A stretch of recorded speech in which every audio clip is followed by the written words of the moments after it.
নারীদের আত্মরক্ষার্থে অনেকেই বলেন ক্যারাটে কুংফু শেখানোর কথা। সাধারণত ক্যারাটে কুংফু শেখানো হয় শো আর স্টেজ পারফরমেন্স করার জন্য।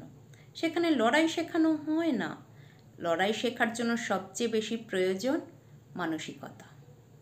মার্শাল আর্ট যেখানে বাইরে এবং ভিতরে সব দিক থেকে শক্তিশালী হয়ে ওঠে। এটা শিখতে যাওয়া খুবই টাফ।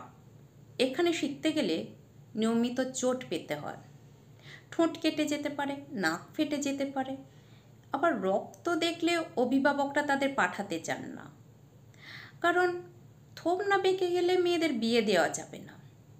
কারণ মেয়েদের গোটা শরীর তৈরি হয় বিয়ে দেওয়ার জন্য, সে যতই গুণী ব্যক্তি হোক না কেন।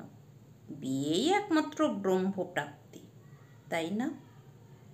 ওই ফ্যাশন ক্যারাটে শেখা মেয়েদের নাকে যদি একটা জোরে ঘুষি মারা হয় আর চুলের মুঠিটা ধরে যদি দেওয়ালে ঠুকে দেওয়া হয়, ফাইট ব্যাক করার মতো মানসিকতা তাদের নেই। সেই ট্রেনিং তাদের দেওয়া হয় না।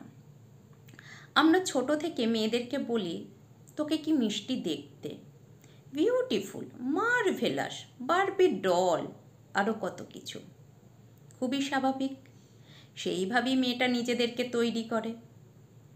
আমরা ভুলে যাই সব পুরুষ কিন্তু মেয়েদেরকে সম্মান সাগরে ডুবিয়ে দেবে না। এরকম অলীক কল্পনায় না ভেসে মেয়েদেরকে যোদ্ধার মতো মানসিকতা তৈরি করুন। মেয়েদেরকে ছোট থেকে বলুন, তোকে শক্তিশালিনী লাগছে, তুই মাসেলটা বেশ তো করেছিস, তবে লাথিটা আর একটু জোরে হতে হবে, তুই বেশ বুদ্ধিমতী। এইসব বললে মেয়েরা সেইভাবে নিজেদেরকে তৈরি করবে। তাই অভিভাবকদের কাছে আমার অনুরোধ, ছোটবেলায় মেয়েকে অয়ে অজগর না শিখিয়ে অস্ত্র চালনা শেখান। কারণ দানবের ভাষায় দানবকে উত্তর দিতে হবে। প্লিজ একটু ভেবে দেখুন।